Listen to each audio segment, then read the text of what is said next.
Shalom Bapak Ibu, Saudara-saudari, adik-adik yang sangat dikasihi oleh Tuhan Yesus. Renungan kita kali ini adalah dari 2 Tawarikh 6 ayat 12 sampai 17. Tema yang akan kita renungkan dari nas ini adalah dipakai Tuhan untuk penggenapan janjinya. Kita semua mengetahui hamba Tuhan Daud dan hamba Tuhan Salomo yang adalah hamba-hamba Tuhan yang dipakai Tuhan dengan luar biasa. Dari Alkitab kita mengetahui bahwa Tuhan berjanji kepada Raja Daud akan rumah Tuhan, dan Tuhan menggenapi janjinya melalui Raja Salomo yang membangun rumah Tuhan ini di Yerusalem. Di nas Alkitab ini kita akan merenungkan mengenai Raja Salomo yang dipakai dengan luar biasa oleh Tuhan sebagai penggenapan janji Tuhan. Dari Alkitab kita mengetahui penggenapan janji Tuhan terjadi hanya pada satu orang, yaitu Yesus Kristus. Dari Alkitab pula kita mengetahui Tuhan mempergunakan umatnya, mempergunakan pengikut-pengikut Tuhan Yesus untuk memanifestasikan penggenapan janji-janji Tuhan ini. Di dalam renungan kali ini kita melihat bagaimana Raja Salomo dipakai oleh Tuhan sebagai penggenap janji Tuhan. Dari 2 Tawarikh 6 ayat 12, kemudian berdirilah ia di depan mezbah Tuhan di hadapan segenap jemaat Israel, lalu menadahkan tangannya. Dan dari konteks 2 Tawarikh 6 ini, dan juga dari kitab Perjanjian Lama, kita mengetahui bahwa Salomo memiliki hubungan pribadi yang luar biasa baiknya dengan Tuhan. Begitu baiknya hubungan Salomo dengan Tuhan, sampai-sampai Salomo berani menunjukkan hubungan pribadinya yang sangat dekat dengan Tuhan itu kepada seluruh jemaah Tuhan yang ada pada saat itu sebagai suatu kesaksian yang luar biasa akan Tuhan.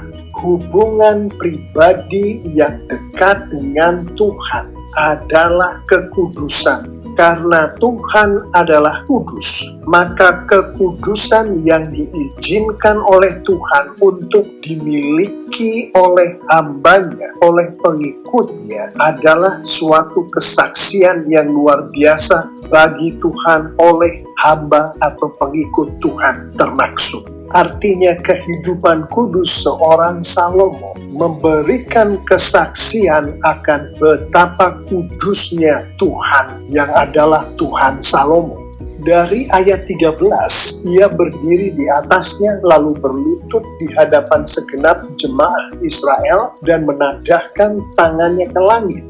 Kita mengetahui bahwa Salomo adalah seseorang yang sungguh-sungguh merendahkan diri dan hatinya di hadapan Tuhan dan di hadapan jemaat Tuhan. Masih dari ayat 13, karena Salomo telah membuat sebuah mimbar tembaga yang panjangnya 5 hasta, lebarnya 5 hasta, dan tingginya 3 hasta yang ditaruhnya di halaman. Ia berdiri di atasnya. Kita mengetahui bahwa Salomo adalah seseorang yang mematuhi firman Tuhan. Firman Tuhan di kitab Imamat dan kitab Bilangan dengan jelas mengatakan bahwa yang dapat masuk ke rumah Tuhan hanyalah imam-imamnya Tuhan. Sedangkan Salomo, meskipun dia membangun rumah Tuhan itu, bukanlah seorang imam. Salomo adalah seorang raja. Menurut firman Tuhan, hanya seorang imam yang dapat masuk ke dalam rumah Tuhan. Seorang raja tidak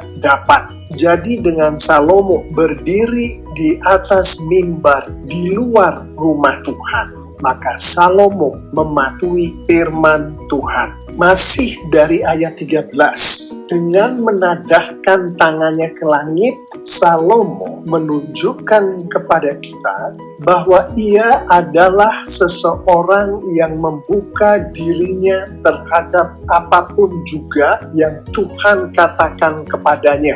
Artinya Salomo berserah diri sepenuhnya kepada Tuhan untuk dipakai oleh Tuhan sebagaimana yang dikehendaki oleh Tuhan, yang disampaikan kepada Salomo melalui firman Tuhan, perintah Tuhan yang dikomunikasikan melalui doa Salomo kepada Tuhan. Dari ayat 14, sambil berkata, "Ya Tuhan Allah Israel, tidak ada Allah seperti Engkau di langit dan di bumi. Engkau yang memelihara perjanjian dan kasih setia kepada hamba-hambamu yang dengan segenap hatinya hidup di hadapan-Mu." Kita dapat mengetahui bahwa Salomo memiliki kehidupan doa yang luar biasa.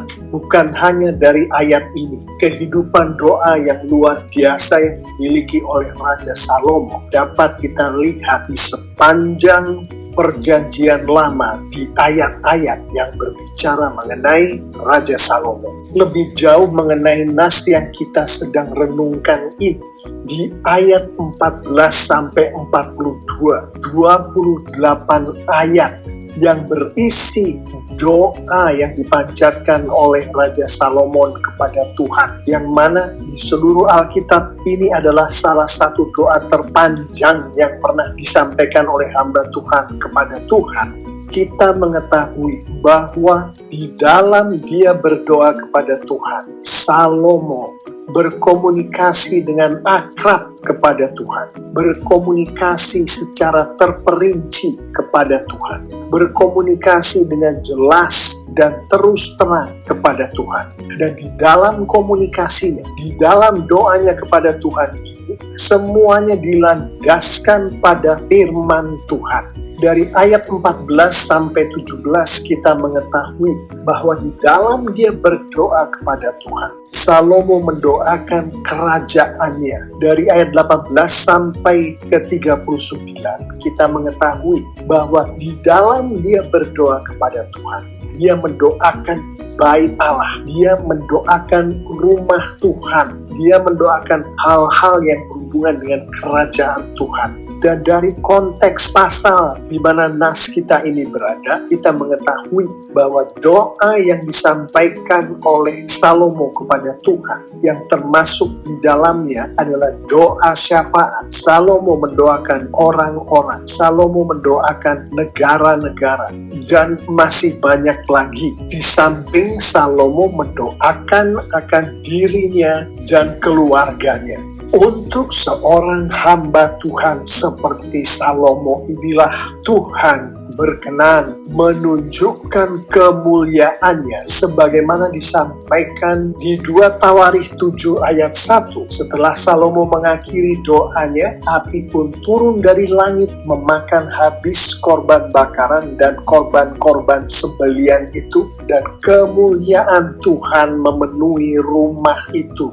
Dari ayat ini secara tersurat dan tersirat kita mengetahui Tuhan melawat Salomo, Tuhan melawat rumah Tuhan itu, Tuhan melawat bangsanya, bangsa Israel.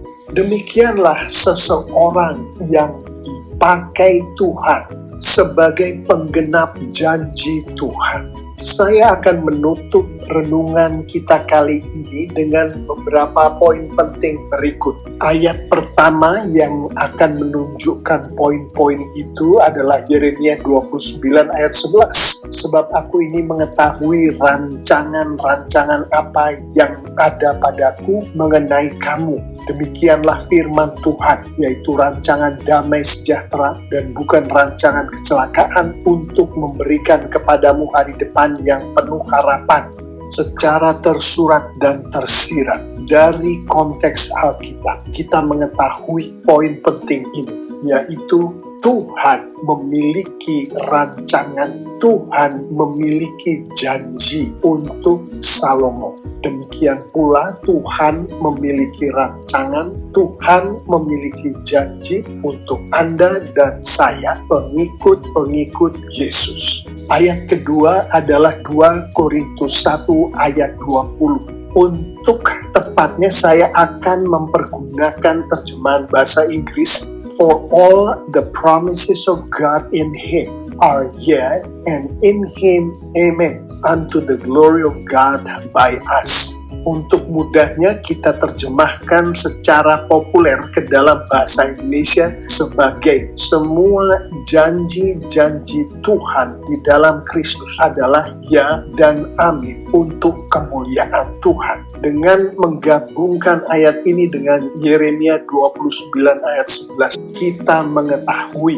poin-poin berikut. Pertama adalah setiap rancangan, setiap janji yang ditaruh oleh Tuhan di dalam firman Tuhan untuk umatnya, termasuk saya dan Anda, pengikut-pengikut Yesus, pasti akan dipenuhi oleh Tuhan. Janji-janji Tuhan ini di dalam konteks renungan kita kali ini termasuk janji damai sejahtera, termasuk janji akan hari depan yang penuh harapan.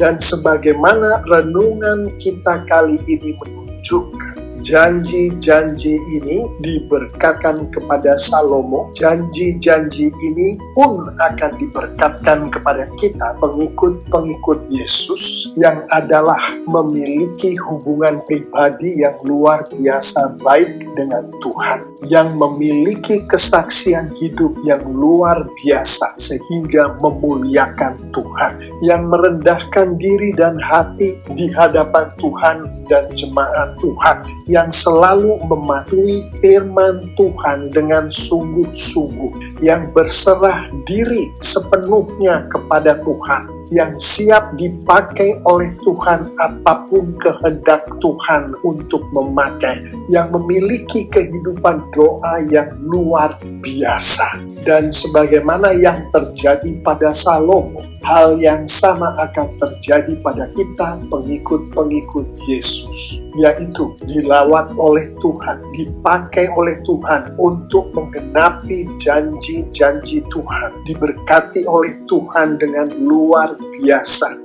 Bapak, Ibu, Saudara-saudari yang sangat dikasihi oleh Tuhan Yesus, mengetahui semua itu, mari kita akhiri renungan kita kali ini dengan membicarakan beberapa penerapan. Mengetahui bahwa kita semua sebagai pengikut-pengikut Yesus, sebagai anak-anak Tuhan, kita juga dipakai Tuhan untuk penggenapan janji-janji Tuhan itu. Maka untuk memiliki hubungan pribadi yang luar biasa dengan Tuhan, penerapan pertama, berdoalah selalu, meminta Roh Kudus menjadikan Yesus sebagai Tuhan dan Juru Selamat pribadi Anda. Ini kalau Anda belum mengenal siapa Yesus Tuhan kita itu. Apabila Anda sudah menjadi pengikut Yesus, berdoalah meminta Roh Kudus agar Roh Kudus membuat hubungan Anda dengan Tuhan agar selalu baik, antara lain dengan tidak mendukakan Roh Kudus yang sudah ada di dalam kita pada saat kita menjadi pengikut Yesus, pada saat kita percaya bahwa Yesus adalah Tuhan dan Juru Selamat kita. Dan sebagai penerapan terakhir untuk renungan kita kali ini, mengetahui bahwa kita sebagai pengikut Yesus, sebagaimana Salomo merendahkan diri dan berserah diri pada Tuhan, agar itu adalah kita, maka berdoalah selalu meminta Roh Kudus untuk membuat Anda, membuat kita membaca dan mengerti firman Tuhan setiap hari dengan konsisten. Dan berdoalah selalu meminta Roh Kudus untuk memampukan Anda, memampukan kita melakukan seluruh firman Tuhan yang sudah kita baca dan kita mengerti atas bimbingan dari Roh Kudus itu. Bapak, Ibu, saudara-saudari, adik-adik yang sangat dikasihi oleh Tuhan Yesus, saya mengimani kalau kita pengikut-pengikut Yesus, anak-anak Tuhan, menghidupi firman Tuhan ini, melakukan firman Tuhan ini, lengkap dengan penerapan-penerapannya, Tuhan kita semakin dipermuliakan dengan luar biasa. Alkitab menunjukkan secara tersurat dan tersirat anak-anak Tuhan yang mempermuliakan Tuhan semakin diberkati dengan luar biasa oleh Tuhan. Amin.